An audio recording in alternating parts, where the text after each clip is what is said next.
Hello everyone, myself Dr. Rajiv Anjan. In recent NEET PG 24, I secured a rank of 1112. In this video, मैं internship के duration में ही exam क्यों crack करना चाहिए, क्यों नहीं, उसके बाद इसके बारे में बात करना चाहता हूँ। मेरा इंटर्नशिप के ड्यूरेशन में जो रैंक आया था 64,000 था और मुझे अभी ये फ़ील होता है कि मुझे फर्स्ट अटेम्प्ट में ही थोड़ा सिंसियर होने का ज़रूरत था। कुछ गलतियाँ जो मैंने की उससे बच के अगर मैं उस अटेम्प्ट में निकाल लिया होता तो ज़्यादा बेहतर होता।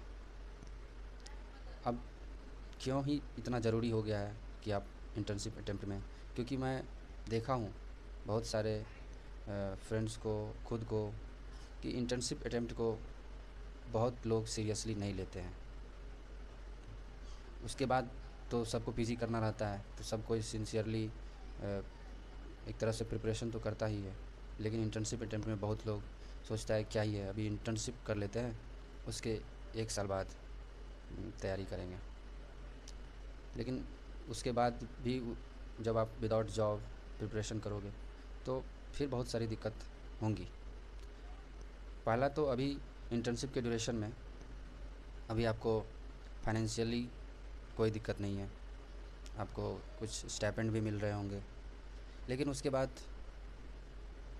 आपको, अगर आप विदाउट जॉब प्रिपरेशन करोगे तो फाइनेंशियल एक्सपेंडिचर बढ़ जाएगा और उस वक्त आपको फ़ील होगा कि काश मैं जॉब कर रहा होता। और फिर अगर जॉब का सोचोगे, जॉब कर लूँ, तो फिर मन में डाउट आएगा कि जॉब करके फिर पता नहीं मैं अच्छा कर पाऊँगा कि नहीं कर पाऊँगा।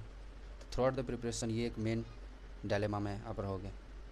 और जब मैं प्रिपरेशन कर रहा था तो मुझे भी हमेशा डाउट होता था क्या करूं, कहीं कोई जॉब पकड़ लूं, फाइनेंशियल दिक्कत है। और फिर देखता था कि सामने वैकेंसी आता था गवर्नमेंट कॉलेज में, 10-20 सीट के लिए 500 लोग, 500 डॉक्टर्स इंटरव्यू देने आ जाते थे। तो वहाँ भी कंपटीशन बहुत ज़्यादा हो रखा है, कंपलसरी सीट सबको नहीं मिलता है। फिर लगता है कहीं ऐसा ना हो ना पीजी ही हुआ और ना जॉब ही हुआ, तो बहुत सारे प्रेशर हो जाते हैं। ये तो एक पॉइंट हुआ।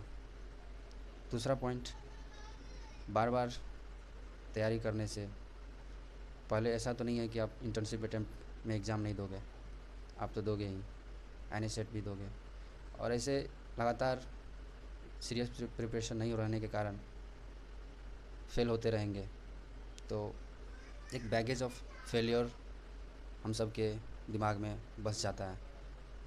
हम कहीं ना कहीं अपने आप को कम इंटेलिजेंट मानने लग जाते हैं और सामने वाले जो हमारा फ्रेंड क्रैक कर लेता है सोचने लगते हैं कि वो हमसे ज़्यादा स्मार्ट है।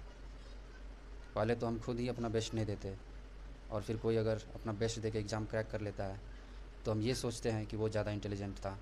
हालांकि रियलिटी ये है कि वो ज़्यादा इंटेलिजेंट नहीं था, आप सीरियस नहीं थे जितना आपको होना चाहिए था। इसीलिए इंटर्नशिप के ही ड्यूरेशन में अपना बेस्ट देना चाहिए। और जितना टाइम बढ़ेगा उतना ही ज़्यादा सैचुरेटेड हो जाते हैं, सैचुरेशन आ जाता है, बार बार सेम कंटेंट को पढ़ पढ़ के मन करता है कि अब और नहीं।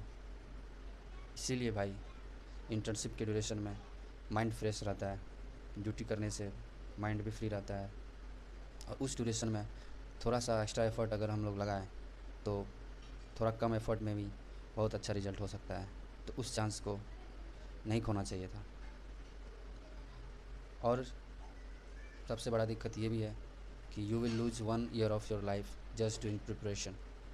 1 साल अपने ट्रेनिंग में आगे बढ़ सकते थे, लेकिन आप बस प्रिपरेशन ही कर रहे हो, जो कि एक तरह का वेस्ट ऑफ योर टाइम ही हुआ। इसीलिए during internship be super serious to crack this exam.